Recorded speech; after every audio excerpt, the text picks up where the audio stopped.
All right, James, there we go. Okay. James says, can you tell us the difference between an iron fly, a butterfly, and an iron condor? Absolutely. Let's take the other strategies here and let me clear it out. I'll just add iron condor for the time being. I'm going to start with iron condor. Okay, there we go. All right, James. Iron condor position. An iron condor is a combination of a out-of-the-money bull put credit spread and out-of-the-money bear call credit spread on the same stock for the same expiration. When you combine two credit spreads in a format to create a butterfly or a condor, that's an iron condor position. All right, so let's take Facebook. We're going to use Netflix or Facebook. We could use any of these, but I'm just going to stick with Facebook for right now. The stock's at 225. Okay. And we're going to sell to open the 210 put and buy to open the 207.50. So what does that mean? We've got a bull put credit spread, James, on Facebook with a 210 and the 207.5 strike. Okay, so there's my bull put. At the same time, I'm going to do a bear call at 240 and 237.50. Okay, so it's a combination of two credit spreads to create this position. Okay, that's an iron condor. Two credit spreads, an out-of-the-money bear call, out-of-the-money bull put, same stock, usually equidistant from the current stock price. Now, as we know, there's parity trades. What's a parity to the bull put credit spread? It's a bull call debit spread. So if I did this same bear call spread, the 240 call, 237.5 call, oh, I'm sorry, what expiration was that? Was that June 5th? Yeah, okay, good. And I decided to add a bull call debit spread by buying the 210 and selling the 207.50. Okay, so we're going to clear out the bull put. I'm going to do this call. We're going to buy the 210 and sell the 207.50. This is a 4-call spread. I've got a bull call debit spread up top here. That's my bear call credit spread. I'm sorry, bear call credit spread on the top, the out of the money options, and my bull call debit spread in the money. No, I did that wrong. I'm sorry. Yeah, I did it reverse. Sorry. That's my bull call. I'm selling the 210, buying the 207.50, James. Same risk-reward profile, similar risk-to-reward ratio. This is an all-call condor or just a condor. I could have taken the bull put credit spread and added the bear put. If I do it all puts, that's a put condor. Okay? Now, we talked about the iron condor. You already saw that. What is an iron butterfly? An iron butterfly would be taking a bear call credit and a bull put credit spread again, James, just like we did with the initial iron condor we looked at, but you'd be selling the call and the put at the money, at the same strike price. So I'd sell a 227.5 call, and instead of selling that 210 put, we'd be selling the 227.5, and let's just do a 5-point spread. I'll buy the 222.5, buy the 232.5. Okay, so look, what is this now? It's essentially, instead of an out-of-the-money bear call, it's an at-the-money bear call spread, an at-the-money bull put spread, where the two short options are at the same strike price. Because this is done at a credit, just like the iron condor, because you're combining two credit spreads, this is going to give you the credit, and that's when you refer to it as an iron fly or an iron condor. You're getting a credit up front for the position. You've got to cover the margin requirement of one side of the spread or the up.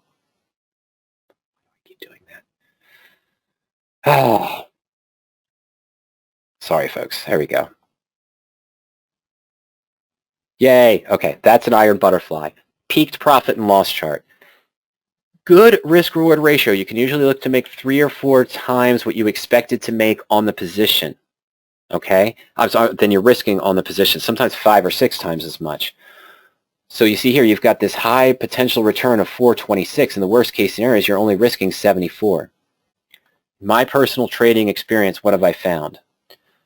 That looking at this peaked profit and loss chart, you only get this 1 or 2% of the time.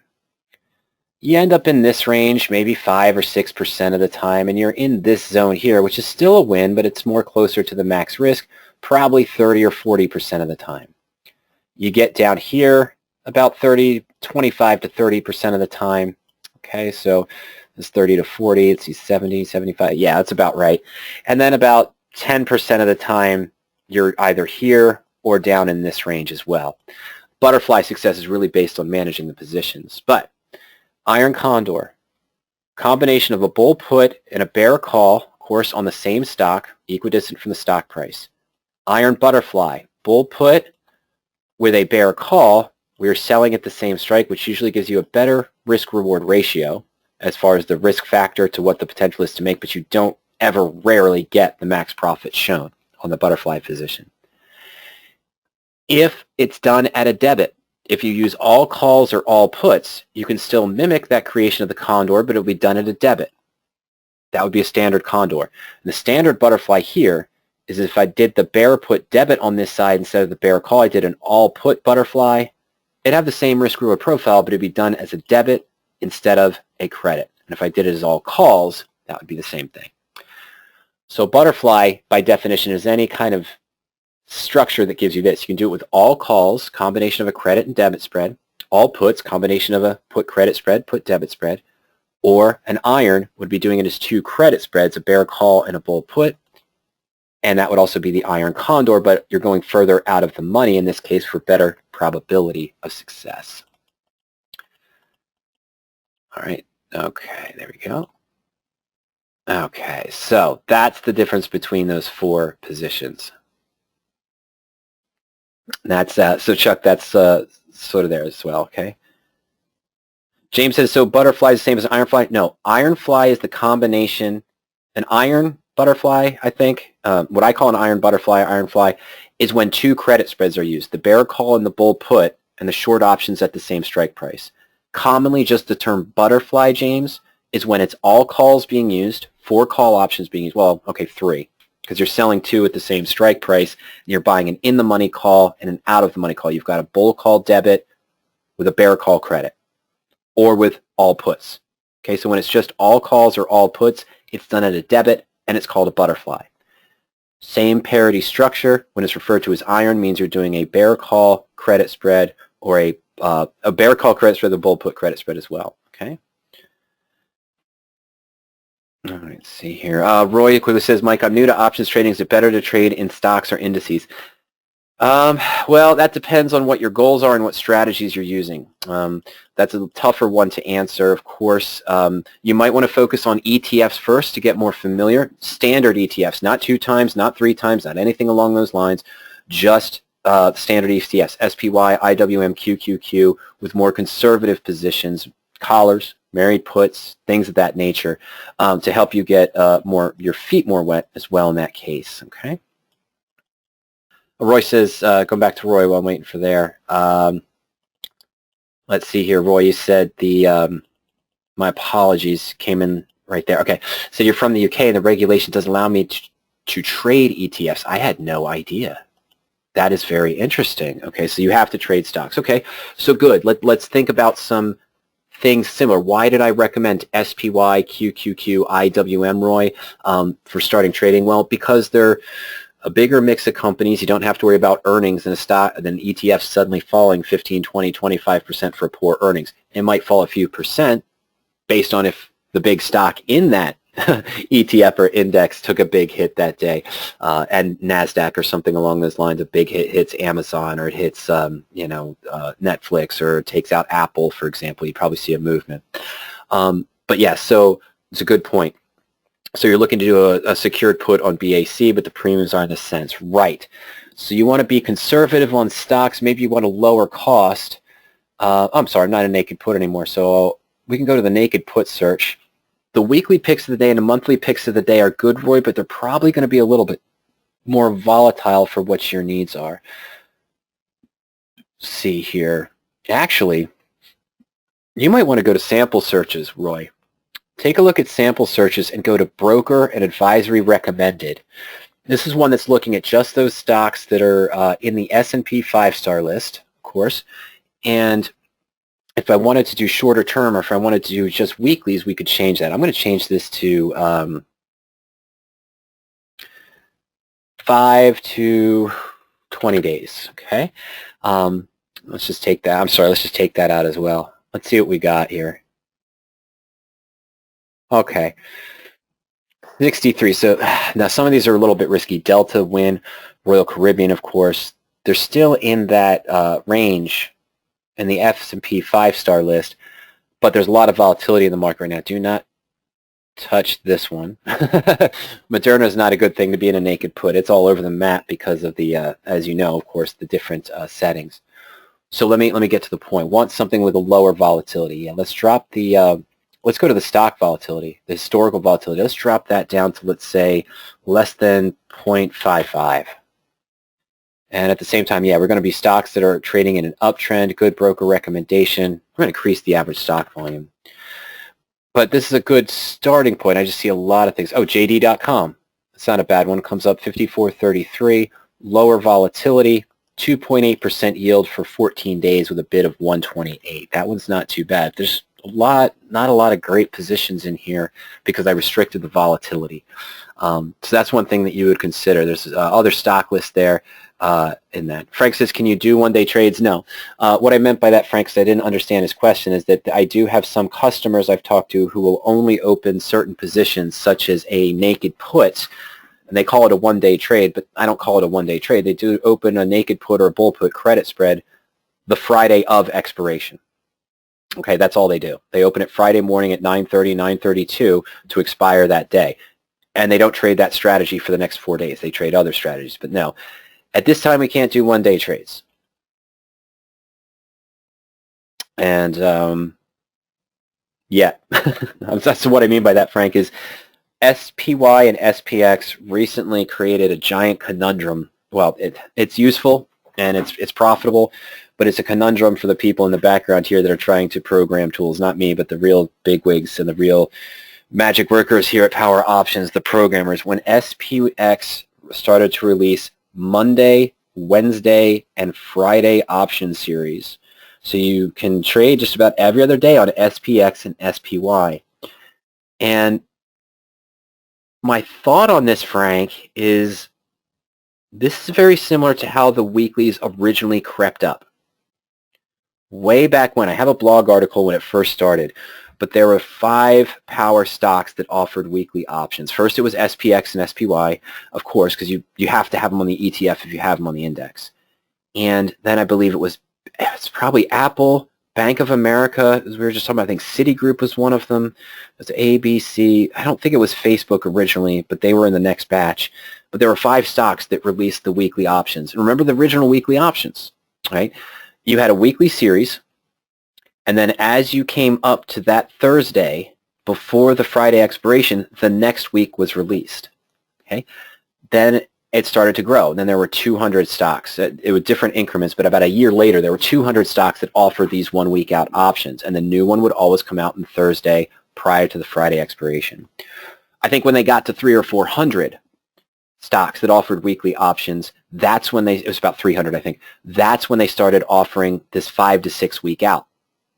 And again, it started with the first cycle, the first 5. Bank of America, Apple, and whatever they were offered it first. So now you had 6 weeklies in a row that you could trade from. And on the near-term Friday expiration of the current week, the next 6 week out cycle would appear that you could start trading or just avoid. So at least there were 6 cycles in a row at any given time. Sometimes there were 7. And then all 400 caught up to that, and then more started to offer weekly options. That came the standard. It's about a year and a half ago, that SPY started to release these every other day options, Frank. My thought at the time, this was the next step. I was waiting to see that within a year or just after a year of them doing that, if now Apple, Bank of America, and others would start offering Monday, Wednesday, and Friday series. My fear being that the eventual plan on the market at that time was that within the next several years, we might have daily options expirations on all stocks, indexes, and ETFs. That's my fear, because the data just can't hold it. The data just can't take it. It's too many packets, too many messages, too many things to update in real time, with every optionable stock having an option that expires every day and hundreds of strike prices on an index or ETF. And yeah, I'd probably only go for that first month. In the first month, you'd have daily expirations. This is not what's happening, by the way. This is my fear of where things were going, that eventually we'd start to see some of the bigger companies, Netflix, Apple, and so forth, offering the every other day, Monday, Wednesday, and Friday expiration as we see on SPY. So yeah, you can't trade a daily option right now is the answer to that. I was referring to those who say it. Okay. David, I don't really have a tool that does that. He said, can you show where your tools think the market is going to go next week? We don't really have a tool that does that, per se. It's because we're more based on looking at stocks individually for standard positions, not trying to gauge the market. The one thing we do have, David, of course, is that market sentiment tool. And of the 13 indicators, right now 4 are bearish, 2 are bullish, and 7 are neutral. Of the 13 indicators that Ernie found, the bearish ones are the put-call volume ratio. It's usually a good indicator as well. Oh, sorry, let me get that up there. And put-call volume ratio, last value is at 0.60. And as we can see here, usually it starts to revert back up. It very rarely continues down the trend once it hits by about 0.55, 0.54. Usually starts to rally back up. The SPX over the SMA 20, it's been a large, it's been gapping up pretty big there. Consistently, over the 20-day moving average, so it flipped into bearish. The number of stocks above their 20-day moving average just flipped into bearish. However, VIX is actually in a bullish indicator, probably because it's still so high at about 29, and the trend is actually in a bullish indicator.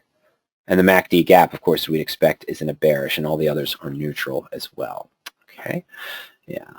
So David, that's the tool that we use there. So we're currently seeing a 4, 7, and 2. So it's still kind of mid-range neutral, but looks like if there's might be leaning towards a bearish, small bearish move, of course, if the stocks point up Monday and Tuesday. But in this type of market, of course, we know that any news can come out over the weekend, which can drastically change any type of outlook, as you can't tell how the markets are going to react in that case from those. Well, you can tell how the market's going to react, but we don't know the extreme, and we don't know the event that's coming out that could cause that to happen. All right, well, ladies and gentlemen, I just want to thank you all for joining me today, and thank you for your questions. Reminder, of course, that today's material are my thoughts on your questions designed for educational purposes, increasing investing performance, and options knowledge. Any stocks or options discussed today should not be taken as direct trading suggestions or recommendations. I'm not probably going to go out and open a married put, or any position on FNV. You're just using that mostly for our examples today. I'm not suggesting that Roy goes and trades a naked put on JD.com. That's just what the search pulled up when we made those couple of changes as well. As we've seen today with different discussions, and as we all seen with our personal trades over time, options do involve risk, and they may not be suitable for all investors. If you like some of the tools you saw today, the search tool, using that percent bid-ask spread, using the other tools that we looked at for the stock repair tool, the insurance tool if you own a stock and you want to try to lock in your profit and protect the position, well, simply go to Power Options, powerop.com, put in your name and email address. You'll get full access to the site for 14 days. Subscription services after that start at $45 per month for end-of-day data, and of course $65 per month for the delayed service. We do offer the historical service and the real-time subscription as well. Which I mentioned to some of you, I'll try to send you a webinar link sometime this evening. It probably won't be right after the webinar ends, but so Neffy and Robert, I'll try to send you links to those videos related to your topics that were more in depth. You can always gloss over all of our archived presentations. It's a public page. Just go to powerup.com/webinars.asp. Always, of course, you can check us out on YouTube. Just search YouTube for Power Options. And, of course, the blog.powerup.com. It's going to try to put some information up there this week, but I didn't get a chance to with cutting all the videos.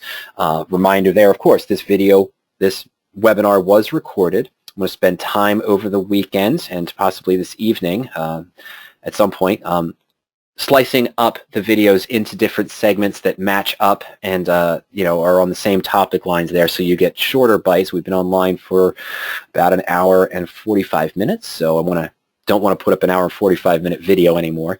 Just want to get it into nice sections. We'll do that, and we'll start sending them out over the weekend and into early next week. But if you do think of any other questions at any time over the weekend, you can send me an email at any time to support@powerup.com. or support@radioactivetrading.com. You can also call us during market hours at 302-992-7971. And as I mentioned, any trial member subscriber can schedule a coaching session at any time. Well, thank you again, ladies and gentlemen. William, thank you. You have a great weekend also. Everyone take care. Frank, you have a great weekend. David, you take care. Also, thank you, everyone. Enjoy your weekend. We'll see you soon. Good night.